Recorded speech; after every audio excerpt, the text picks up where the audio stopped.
Ladies and gentlemen. I haven't really heard what Jeremy says because I got my 2 Stanley Cup rings right in my ear. Introduce. This is a guy that's going to be traded, though.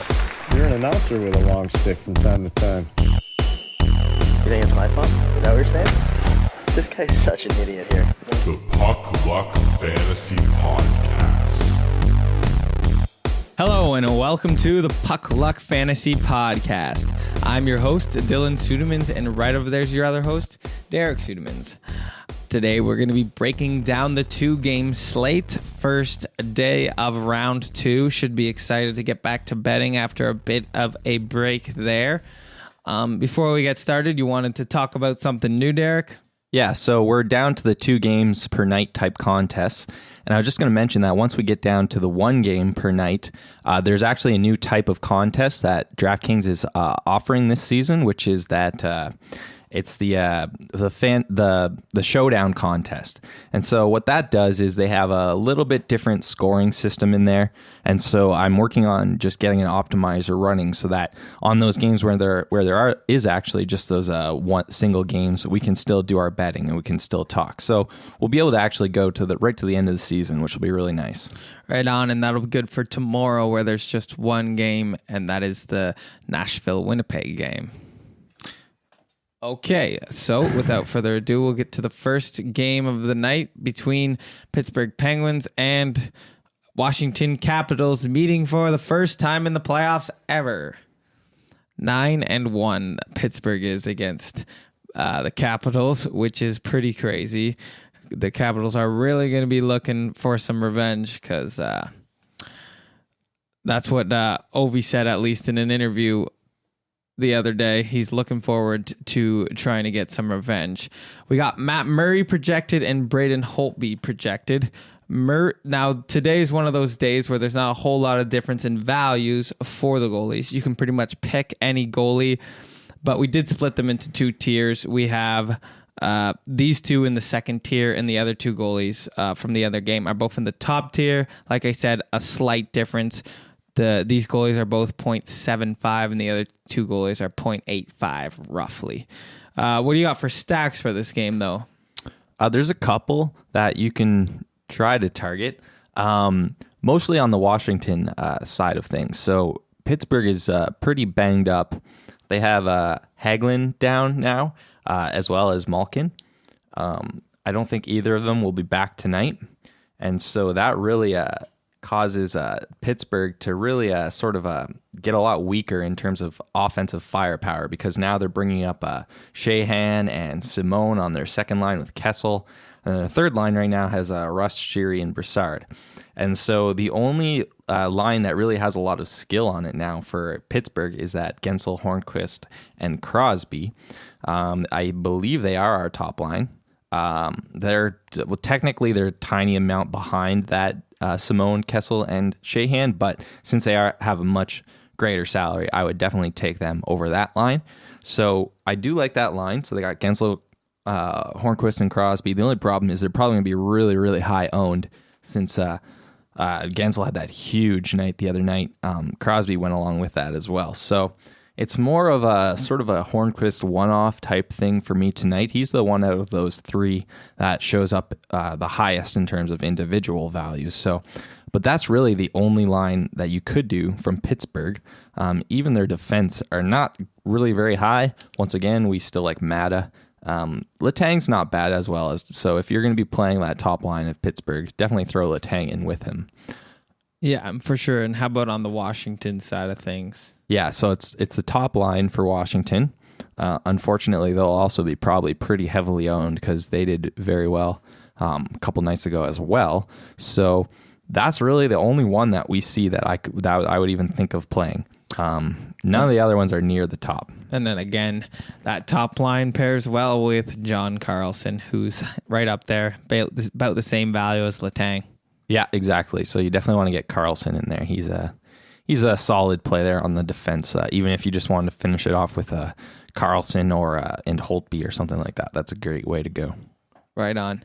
I guess we can head to the second game with hopefully a bit more excitement in this game. We got Jones and Fleury projected. Both of these in our top tier. Again, not much difference in the goalies. So pick whoever fits your lineup best, I would say.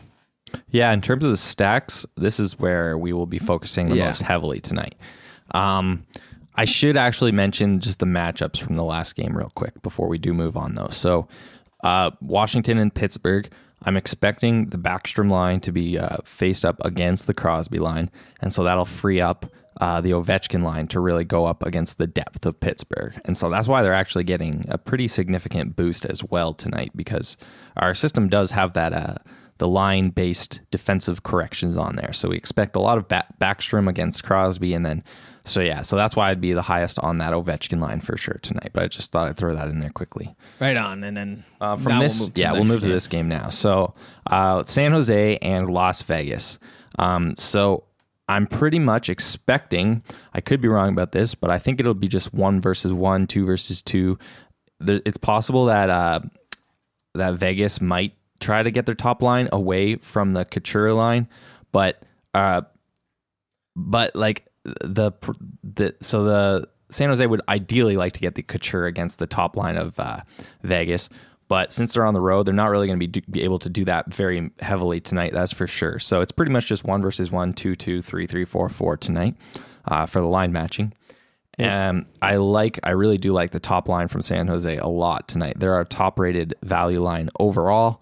So Pavelski, Donskoy, and Evander Kane definitely pair up well with Brent Burns. He's our second highest value rated defenseman. He's only 6.6K, which is the cheapest I'm pretty sure I've seen him all season. I guess wild. It kind of makes sense since they're on the road in Las Vegas, but still 6.6 for Brent Burns is a great price, and you're definitely going to get a lot of him for sure in your cash. And if you can, he works great for tournaments too. And it's nice to have that more expensive defenseman sometimes to open up a few more options. So that'll be good to pair in tonight. That being said, we also like both of the second line and the third line from San Jose. Not quite as much though. They're our fourth and fifth overall value play of the night. So the second line, that's with Hertl, Couture, and Bodker. We really like them. They should have a decent matchup tonight. They'll be going against Holla, Tuck, and Neal. And then, the Tierney, Meyer, and LeBanc. So in particular, I really like Timo Meyer from that line. Occasionally, they've thrown him up on the top line, but it looks like they're sticking with Donskoy for now. But keep an eye on that, because if Meyer ever does go back up to that top line, that's I like to get a ton of that line, because I think he's incredibly undervalued. Right on. So it looks like we're going to be attacking quite a bit of San Jose in general tonight, and Jones is in that top tier goalie, so that even helps the slight edge too. So, yeah, that's true. We also, on the Las Vegas side of things, though, we really like the top line again tonight. So we've been on them for quite a while here. It's kind of funny how everyone thinks that they'll regress to the mean, but really our model says they're better than they should be, or they're not playing up to their expected points. So they should break through. They've had, I think their entire 4 games, they really haven't lit up. They didn't light up LA at all. They had all those 1-goal wins. So their price is starting to drop. And so that's why they're coming back up in value. So we're going to be targeting them very heavily. In terms of the power play, so the only problem with Vegas is they don't pair great, because we like Colin Miller a ton, but he's not on their power play as of right now. They have Theodore on their first one, and then Schmidt on their second power play. They're both good right there. They're both just ahead of Letang in value. Yeah, so if you're going to want to use either of them, so if you're doing Vegas 1, definitely go with Theodore, and then Vegas 2, go with Nate Schmidt, although we don't really like Vegas 2 tonight. So it's just really going to be about, it'll be about that top line, or using just Colin Miller really as a one-off defenseman. All right, sounds good. I guess we can get to our puck luck picks of the day, where you give us a high, medium, and low priced guy and your favorite stacks. All right, so in terms of the very top there, in terms of a value play, I'm going to go with Brent Burns tonight at 6.6K. I can't remember when he was that cheap, but that's going to be the play of the day. I like Patrick Hornqvist at 6.2K in sort of that medium to expensive range. In terms of like a medium to cheaper pick, I struggled a little bit, but I do like Riley Smith tonight at 5.3K on the top line for Vegas. And in terms of a really cheap pick today, definitely going to go with Colin Miller at 3.4K, which is really cheap, even though he isn't getting that power play time. He still takes a lot of shots and gets blocks at even strength. So that's what you want, definitely in cash. In terms of my top stack of the night, going to have to go with the San Jose top line of Pavelski, Kane, and Donskoy. And then there's one mini stack that I really like tonight, which is Burns and LeBanc. So they both see the first power play time there. All right, sounds good. Anything else you want to say before we wrap things up? No, just keep an eye out for those showdown values because those will be coming very shortly. Maybe I'll be able to get both up, but for now it's just going to be sticking with the classic mode. And then for those nights where we do have one game, I'll switch it over to the showdown. So you can check out our website and it'll be all updated for that as well. Right on. Another reason to check the website out. Make sure you sign up with your email to get all the updates and a discount for next season. And if you're going to be making your lines, it's a great thing to use. Just even as to check your what you're already doing. So see how that lines up. Don't forget to follow us on Twitter. Follow us. Subscribe to our Stitcher. And I believe we got our iTunes going now. Yeah. So we should have it up on iTunes today, hopefully. That's the goal. And subscribe to the YouTube channel. Like and comment. And thank you for watching.